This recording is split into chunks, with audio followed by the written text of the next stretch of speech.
आपण जे काही करतो ते करण्यामागचं एक कारण म्हणजे आपल्यात फक्त एक भाग नाहीये तर 3 भाग आहेत. हे 3ही भाग बोलत असतात, ते एकाच वेळी आपल्याशी बोलतात, त्यामुळे आपण बुचकळ्यात पडतो. तुमच्यात पहिली गोष्ट आत्मा आहे, कारण देव हा आत्मा आहे. तुम्ही सर्वप्रथम आत्मा असलेली व्यक्ती आहात. तुमच्यात प्राण आहे,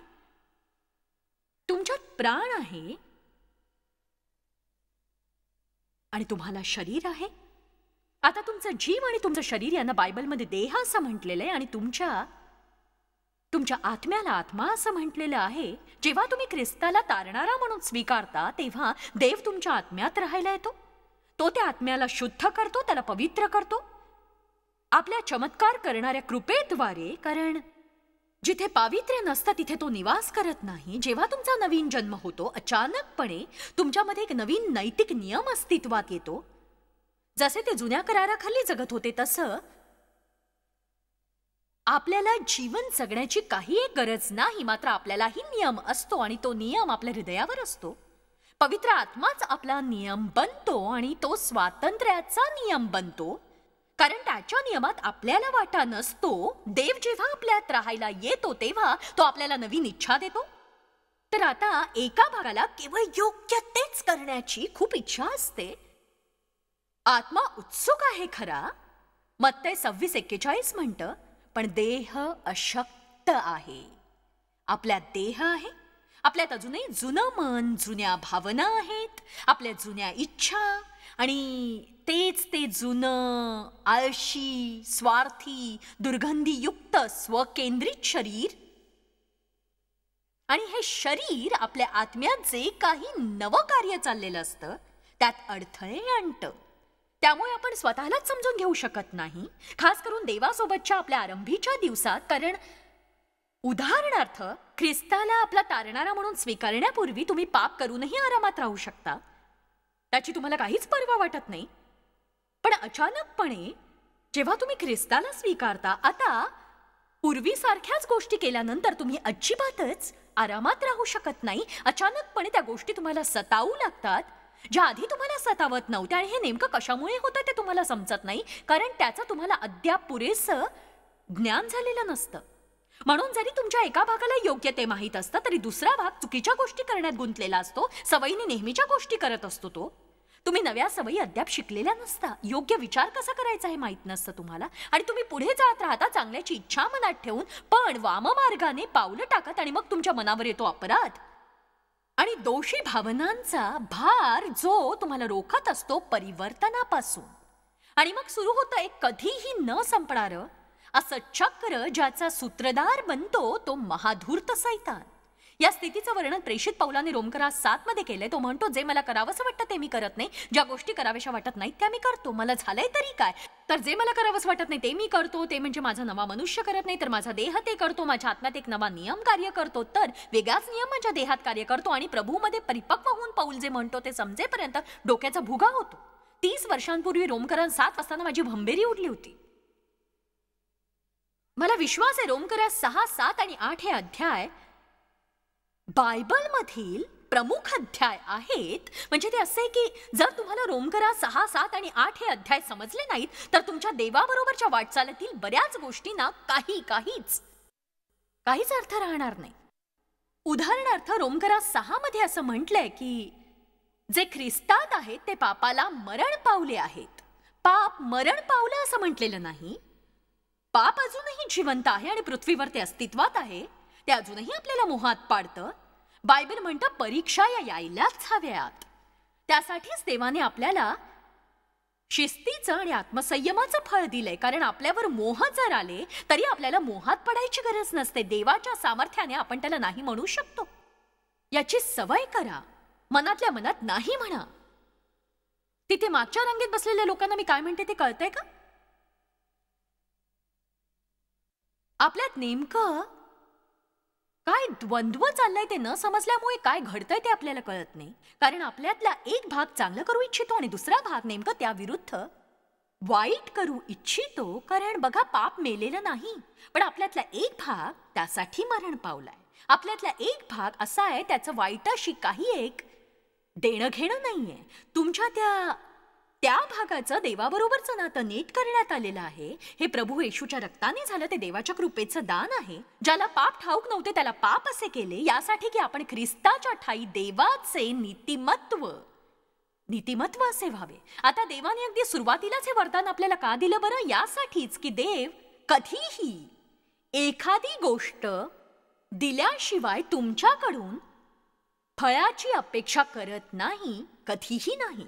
म्हणून देव प्रथम आपल्याला क्षमा देतो आणि मग आपण क्षमा करावी असं अपेक्षितो. देव आपल्याला बिनशर्त प्रीती देतो आणि मग आपणही तशीच प्रीती करावी अशी अपेक्षा करतो. तो आपल्याला दया देतो आणि मग तो आपल्याला म्हणतो, आता तूही जाऊन दया दाखव. तो आपल्याला नीतिमत्व देतो आणि मग तो आपल्याला म्हणतो, आता तू जाऊन नीतीची कर्मे कर, नीतीची. तो आपल्याला नीतिमत्व दिल्याशिवाय आपल्याकडून सत्कर्मांची इच्छा धरत नाही आणि म्हणूनच आपल्यात योग्य ते करण्याची क्षमता असते. आपण ते करू शकतो, आपण प्रीती करू शकतो. आपल्या अंतःकरणात आत्म्याची सगळी फळं दिसून येतात, पण ती येतात बीज रूपात. देवाच्या राज्यात प्रत्येक गोष्टीची वाढ टप्प्याटप्प्याने होत असते. प्रथम एक बीज, मग त्या बीजाला पाणी, मग तुम्ही देवासोबत कार्य करून बीजापासून निधन दूर ठेवता. मग तुम्ही बीजावर सूर्यप्रकाश पडू देता, तेव्हा ती थोडंसं वाढतं. काही काळ असं वाटत राहतं की काहीच घडत नाहीये, कारण तुम्हाला वर दिसून येण्याआधी खाली मुळांची वाढ होत असते. आपण देवाच्या प्रीतीमध्ये मुळावले जाऊन वाढत जायला हवं असं बायबल म्हणतं. आपण देवाच्या वचनातही मुळावले जाऊन वाढत जायला हवं. मार्क 4 मध्ये 4 प्रकारच्या वेगवेगळ्या जमिनींचा उल्लेख आढळतो ज्यावर बीज पडलं. त्यातली एक जमीन अशी आहे जी बीज पडल्याबरोबर उत्तेजित झाली आणि म्हणाली, हो हो फार छान, मी सहमत आहे. पण असं म्हटलं गेलं की त्याला मूळच नव्हतं. म्हणून जेव्हा वचनामुळे संकट किंवा छळ होतो तेव्हा असे लोक लगेच अडखळतात आणि मागे हटतात. असे लोक चर्चमध्ये बसून टाळ्यांवर टाळ्या पिटतात आणि देव जे चमत्कार करतो त्यामुळे उत्तेजित होतात. पण त्यांना खरोखर आत्मिक परिपक्वतेविषयी, आज्ञापालनाविषयी, देवाविषयी, संकटातून जाण्याविषयी फारसं ऐकायचं नसतं. आणि म्हणूनच ते सगळे फक्त हो हो करतात लाभांच्या गोष्टींसाठी. पण जेव्हा पाठलाग किंवा संकट उभी राहतात, कशासाठी? फक्त वचनासाठी. तुम्हाला काय वाटतं, तुम्ही देवाचं वचन शिकायचं ठरवलं, ख्रिस्ताला स्वीकारून जगातून बाहेर पडाल आणि आता देवाचे प्रतिनिधी म्हणून जगाल, तर सैतान तुमच्या पुढे लाल गालिचा पसरेल, तुमचं स्वागत करेल नाही, तुमची परीक्षा होणार, तुमची पारख होणार, शत्रू तुमच्या विरुद्ध चढाई करणार. चला आता तुमच्या चेहऱ्यावरची कळी खुलू द्या जरा. हो, मी जे करते त्यासाठी मला खूपच छळ सोसावा लागला. बायबल म्हणतं की देवाच्या वचनासाठी या सर्व गोष्टी तुमच्यावर गुदरतील. आणि जर लोकांमध्ये खरंच मूळ नसेल तर पहिली गोष्ट, ते अडखळले जातील. हे सगळं माझ्या बाबतीतच का घडतंय? पण मला हे ठाऊक नाही माझ्या बाबतीतच का होतं, इतरांच्या बाबतीत ते होतं. तेव्हा धैर्य धरा बंधू. हालेलुया. बघा, देव विश्वासू आहे. फक्त चांगली मनोवृत्ती ठेवा आणि पुढे जात राहा. अयोग्य विचार मनात घोळवू नका. मूळ धरण्यासाठी वेळ हा लागतोच. फळ येण्यासाठी वेळ हा लागतोच. तर देहाच्या ज्या लक्षणांविषयी आपण चर्चा करणार आहोत ती आहेत अधीरपणा आणि घाई. देहाला एखाद्या ठिकाणी जायचं असेल तर एकच प्रश्न पडलेला असतो, आपण पोहोचलो का? आपण पोहोचलो का? आपण पोहोचलो का? पोहोचलो का? आपण तिथे पोहोचलो का? केव्हा देवा केव्हा? कधी प्रभू कधी? आपण चर्चमध्ये गातो, माझे समय आहे तुझ्या हाती. कधी तुम्ही लहान मुलासोबत प्रवासाला गेला आहात का? किती दमछाक करणारं असतं ते. म्हणजे त्यांच्या करमणुकीसाठी तुम्ही सगळं काही आणून ठेवता आणि थोडं अंतर कापलं जाता तोच त्यांचं टुमणं सुरू होतं. आपण पोहोचलो का? पोहोचलो का? आपण पोहोचलो का? पोहोचलो का? आपण आलो का? आपण तिथे? आता एक सांगू का, देवाशी आपण असंच वागतो आहोत. आणि मी कल्पना करू शकते आपल्यासोबत प्रवास करताना ख्रिस्ती अवस्थेच्या बालदशेपासून ते परिपक्वतेपर्यंत देवाची अशीच दमछाक होत असेल जशी दोघा तिघा लहान मुलांना प्रवासाला घेऊन गेल्यावर आपली होत असते. तेव्हा आपण हे समजून घ्यायला हवं की अधीरपणा हे एक देहाचं फळ आहे. तर खरा ईश्वरी धीर हे आत्म्याचं एक फळ आहे. प्रीती, आनंद, शांती आणि धीर. आता बघा, धीर म्हणजे फक्त वाट पाहण्याची क्षमता नव्हे. तुम्हाला हे समजावून सांगण्याचा मी प्रयत्न करणार आहे की तुम्हाला थांबावं लागेल. तुमची थांबण्याची इच्छा असो किंवा नसो, तुम्हाला ते आवडो किंवा न आवडो, तुम्ही चांगली वाट पहा किंवा वाईट वाट पहा, कशालाही अर्थ नाही. वाट पाहणं हे एक सत्य. जगात कुणालाही आज गर्भ राहिल्यानंतर उद्या बाळ होत नाही. आपल्यालाही गर्भधारणा होते. ती अनेक गोष्टींसह आपल्या जीवनातल्या अनेक कल्पना, सृजनशीलता, स्वप्न, दृष्टांत. आणि गर्भधारणा बीजरूपाने होते आणि ती वेगवेगळ्या अवस्थांमधून जाते, एकापेक्षा दुसरी उत्तेजित करणाऱ्या. आणि सगळ्यात कमी उत्तेजित करणारी दशा म्हणजे प्रसूतीची घटका. ती सगळ्यात क्लेशदायक असते, पण ती घटका असते जन्म घेण्याआधीची. आणि ती अशी अवस्था असते की स्त्रियांना वाटतं यातच तिचा जीव जाईल. त्यावेळी डॉक्टर तिला सांगत असतात जोर दे, जोर दे. आणि तिला वाटतं मी आणखी एकदा जरी जोर दिला ना तर उभी आडवी फाटून जाईन, मरून जाईन मी. नका सांगू मला जोर द्या म्हणून. मला माहित नाही तुम्ही आत्मिकदृष्ट्या गर्भधारणेच्या कोणत्या अवस्थेत आहात, तुमची स्वप्न, तुमचे दृष्टांत, तुमची आत्मिक परिपक्वता काय आहे. पण एक गोष्ट मी तुम्हाला सांगणार आहे की याला वेळ लागेल नक्कीच. देव टप्प्याटप्प्याने वाढ करीत कार्य करत असतो. मला स्वतःलाही तुम्हाला हे सांगता येणार नाही की मी सुरुवात केली तेव्हापासून आजवर कोणकोणत्या वेगवेगळ्या अवस्थेतून मी पार गेले आहे. आणि दरम्यानच्या काळात जे लोक मला सोडून गेले त्यांच्यामुळे मी अस्वस्थ झाले. सुरुवात करणं कठीण नसतं, भावनांच्या जोरावरही सुरुवात होते. नवीन गोष्ट या. आणि सगळ्यांना वाटतं तुमची कल्पना छान आहे. ओ हा छानच आहे ब्रदर, छान वाटते सिस्टर, आगे बढो. आणि हे तुम्ही त्यांना शेवटचा भेटता कारण ते मदतीला येत नसतात.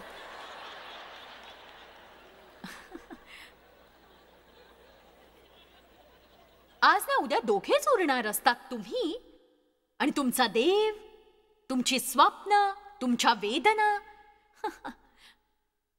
आणि निर्णय फक्त तुम्हालाच घ्यावा लागणार असतो की यातून पार जायचंय की यातून माघार घ्यायची. आमेन.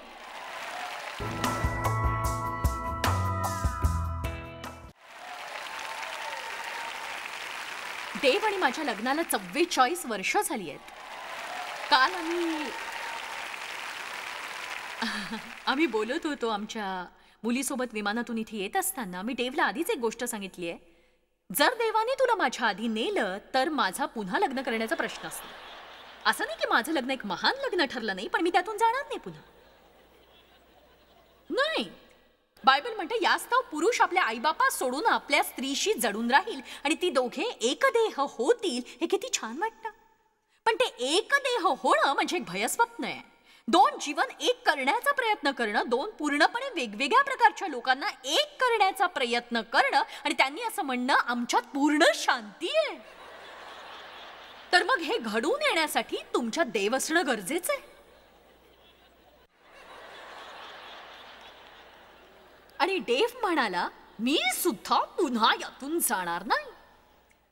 याचा अर्थ असं नाही की आम्ही दोघं म्हणजे आमचं प्रेम आहे, आमच्या लग्नाबद्दल आम्ही खुश आहोत. पण एक सांगू का, जेव्हा मी म्हणते आमच्या लग्नाला 44 वर्ष झाली तेव्हा सगळेजण टाळ्या वाजवतात. पण एक रहस्य सांगू का, आम्ही दोघे सोबत आहोत ते आम्हाला कधीही माघार घ्यावीशी वाटली नाही. यामुळे नव्हे, अशी बरीच वळण आली जेव्हा आम्हाला एकमेकांना सोडावंसं वाटलं. आरंभीच्या वर्षांमध्ये देवने माझ्या पुढे हात टेकून माघार घ्यायचं ठरवलं होतं. अशा गोष्टीतून मी गेले की तो बदलला नाही तर मी सहनच करू शकणार नाही, मी नाहीच सहन करू शकत, नक्कीच नाही. आणि एक सांगू तुम्हाला शेवटी मी काय म्हणाले ते, मला एक चांगली व्यक्ती हवी आहे. कारण जरी तुम्हाला कुरण एका बाजूने हिरवगार दिसलं तरी शेवटी तेच गवत तुम्हाला चघळायचंही असतं. ही परिपूर्ण वाटचाल असते.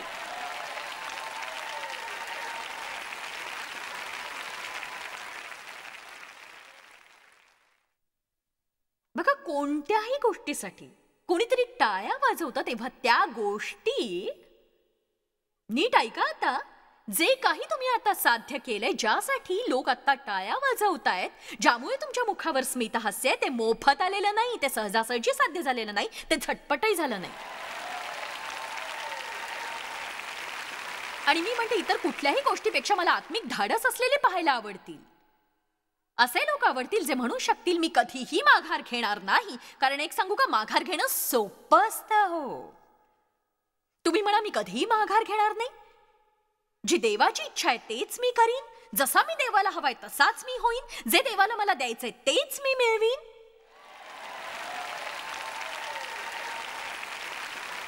आणि एक सांगू का, यासाठी बराच वेळ लागेल. बघा, आपल्याला माहिती, आपली सगळ्यात मोठी समस्या ही आहे, आपण आत्मिक गोष्टी देहाच्या गोष्टींनी सुरुवात करतो. ज्या गोष्टी फक्त देव करू शकतो त्या करू पाहतो आपण. नीतिसूत्र 21:5, उद्योगी मनुष्याचे विचार समृद्धी करणारे असतात, पण जो कोणी उतावळी करीतो तो मनुष्य दारिद्र्याकडे धाव घेतो, दारिद्र्याकडे. नीतिसूत्र 29:20, बोलण्यात उतावळा असा कोणी तुला दिसतो काय? त्याच्यापेक्षा अधिक आशा आहे आत्मविश्वासाने भरलेल्या मूर्खाविषयी. आता जेव्हा आपण आपल्या बोलण्यात उतावळे असतो तेव्हा एक गोष्ट घडते, ती म्हणजे आपण अशी वचनं देतो की ती पाळता येतील की नाही याचा आपण विचार केलेला नसतो. आपण हे भावनेच्या भरात करतो. मी त्याला आपल्या अतिउत्साहाचं उदाहरण देत असते. धमाक्यात सुरुवात होते आणि मग अचानक आपला देह सुद्धा असाच असतो. वचन द्यायला आपण अगदी उतावळी असतो. ओहो, देवाची स्तुती असो, मला जमेच तर, हो हो मी ते करीनच, हो हालेलुया. सोमवारी डायटिंग करणार, मी पुढच्या वर्षापासून व्यायाम करणारच. ते काही असू शकतं. कर्जातून बाहेर पडणार, आमीन. आणि मग आपण वचन देतो, पण आपण अविचाराने बोलतो किंवा जमेस न धरता आपण बोलतो. आणि बोलताना आपण हाही विचार करत नाही की याला किती वेळ लागेल, हे किती कठीण असू शकेल. देवाने जेव्हा हे कार्य करण्यासाठी मला बोलावलं, मी त्याला होकार दिला, तेव्हा मला या कार्याची कल्पना नव्हती. मला वाटलं की एक प्रकारे बरंच असतं की आपल्याला त्या गोष्टीची कल्पना नसते, कारण आपल्यातील कोणाला अगदी आरंभीच आपलं जीवन पाहता आलं तर आपण कदाचित असं म्हणू, मला वर उचल बाबा, याला काही गत्यंतर नाही, मी इथे येऊन पडलोय. पण बघा, बऱ्याचशा गोष्टींना आपण विचार करतो त्यापेक्षा अधिक वेळ लागतो, किंवा अधिक किंमत मोजावी लागते, किंवा कल्पनेपेक्षा अधिक सहन करावं लागतं. आमीन. म्हणजे ज्यांना कधीही मूल होत नाही ते लोक जेव्हा मुलाची संधी घेतात तेव्हा ते उत्साही असतात. आम्हाला बाळ होणार आहे. पण जेव्हा ते बाळाला जन्म देतात, पण जेव्हा त्या बाळाला सांभाळावं लागतं, नको रे बाबा, आणखी नको. ज्यांना मुलं हवी आहेत ते खरंच वेडे आहेत ते अगदी.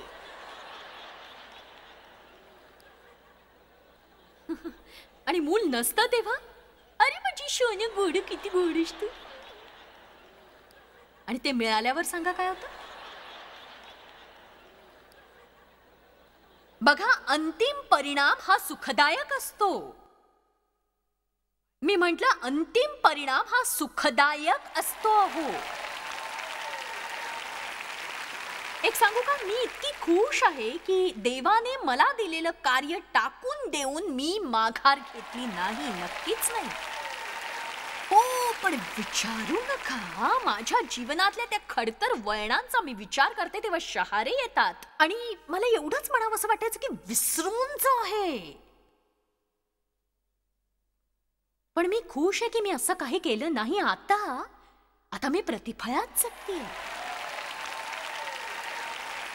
तुमच्यामध्ये असा कोण आहे ज्याला घर बांधायचे असता आधी ते पूर्ण करण्या इतकी आपली ऐपत आहे की नाही हे तो पाहत नाही, असं बायबल म्हणतं. मला अनेकांना या प्रक्रियेतून जाताना पाहायचंय, जरी तुमच्या अपेक्षेपेक्षा याला अधिक वेळ लागत असला तरी देखील. आणि मला ख्रिस्ती लोकांना उर्वरित जगासाठी आदर्श झालेलं पाहिजे. जरी ते आपल्याविषयी चांगलं काही बोलत नाहीत तरी एवढं त्यांनी म्हणावं की ते जे बोलतात ते करतात. आणि त्याचाच एक भाग म्हणून आपण निश्चय करायला हवा की इथून पुढे मी बोलण्यात कधीही उतावीळ असणार नाही. तर आधी मी विचार करेन की मी काय बोलायला हवं आणि काय वचन द्यायला हवं, आणि ते पूर्ण करण्यासाठी जी किंमत मला द्यावी लागेल ती किंमत मी देईन. नीतिसूत्र 20:21, आरंभी उतावळीने मिळवलेल्या धनाचा शेवट कल्याणकारक होत नाही. कल्याणकारक होत नाही. आता एक सांगू, आज आपल्या समाजातील सगळ्यात मोठी समस्या कोणती आहे? प्रत्येकाला हवाय झटपट लाभ. मला आत्ता हवंय ते, मी त्यासाठी योग्य आहे, मला ते आत्ताच मिळायला हवं.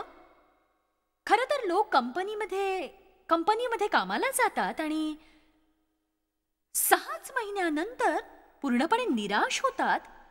त्यांना सुट्ट्यांचा भत्ता मिळालेला नसतो, इतर लाभ, पूर्ण पगार मिळालेला नसतो, जो एखाद्याला 25 वर्षाच्या सेवेनंतर मिळतो, निवृत्तीनंतर. त्यामुळे आज जगात फार थोड्या प्रमाणात कौतुक केलं जातं. जे मिळवण्यासाठी तुम्ही परिश्रम घेतलेले नसतात त्याचं तुम्ही कधीही कौतुक करू शकत नाही. एखादी गोष्ट मिळवण्यासाठी हवे असलेले परिश्रम घेतल्याशिवाय आपण त्या गोष्टीला मुळीच पात्र ठरत नाही, नक्कीच ठरत नाही. जर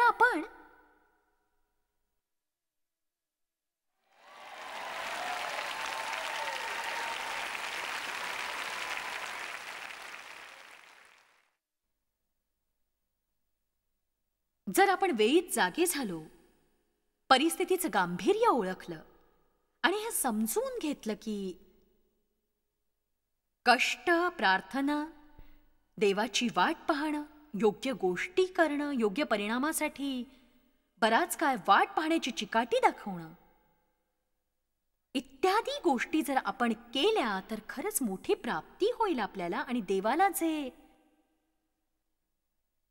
जे काही तुम्हाला द्यायचंय ते तुम्हाला निश्चितच मिळू शकेल.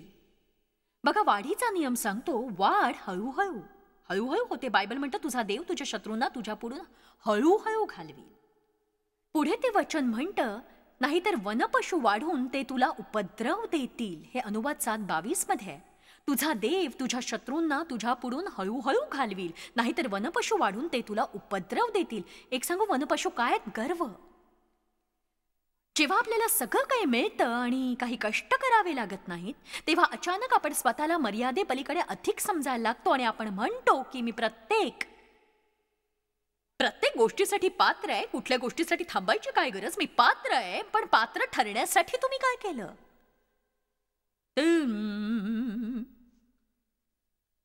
मग गर्व आत शिरतो आणि आपण कृतज्ञ राहत नाही, उपकार मानत नाही. आपण फक्त अधिकाची अपेक्षा करतो. कुठल्याही गोष्टीबद्दल देवाचे आभार मानत नाही. तुम्हाला कल्पना नाही, देव आणि मी किती ऋणी आहोत. हो, खरंच विचारू नका. बघा, नेहमी माझी अशीच फजिती होते. आम्ही काल रात्री इथे आलो तेव्हा सगळीकडे ट्रॅफिक होतं आणि मी मात्र अगदी या विचारात होते की आम्हाला पार्किंगला जागा मिळेल का, आम्हाला आज जाता येईल का. आपण या गोष्टी माझ्या डोक्यात शिरण्याआधीच मी म्हणाले की ओ हो माय. एक जण असं म्हणाला, हो तुम्ही त्या लोकांकडे बघा जरा. आणि मी म्हटलं की काय बघायचं? मला आठवतंय, माझी एक सभा अशी होती ज्यात फक्त 9 लोक हजर होते आणि त्यातले 5 आमचेच होते.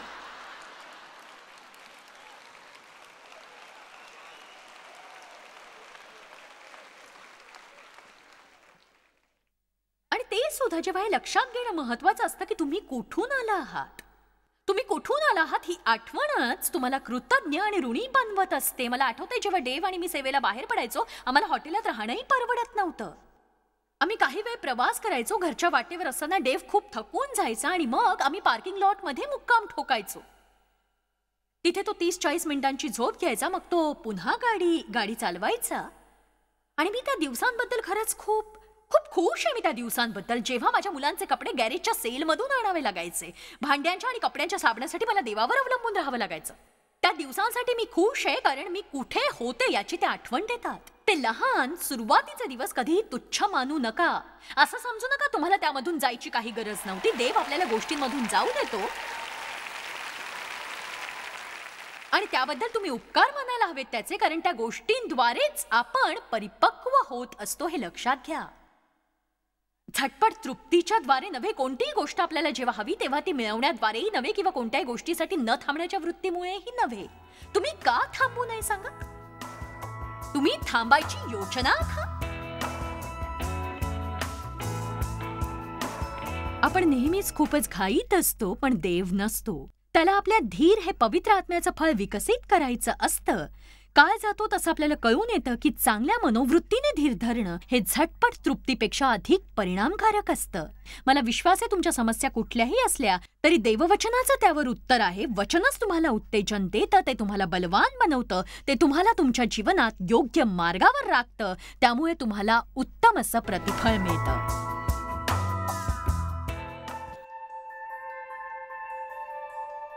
आम्ही तुमची प्रशंसा करतो. जगभरामध्ये हे सेवा कार्य शक्य करण्यासाठी आम्ही आमचे मित्र आणि भागीदार यांचे आभारी आहोत. एकत्रपणे आम्ही भुकेलेला अन्न पुरवितो, गरिबांना वस्त्र पुरवितो आणि राष्ट्रांना सुवार्ता सादर करतो. कृपया आमच्याशी संपर्क साधा किंवा भेट द्या tmmindia.org वर. आजच तुमच्या प्रार्थना विनंत्या सादर करा. आमच्या इतर साधनांची माहिती मिळवा, जॉयच्या सभेचे वेळापत्रक पहा आणि आमच्या बरोबर सहभागी व्हा. आम्ही येशूची प्रीती जगभरात वाटतो. दाखवण्यात आलेला कार्यक्रम जॉयस बार मिनिस्ट्रीचे मित्र व भागीदार यांच्याद्वारे केला आहे.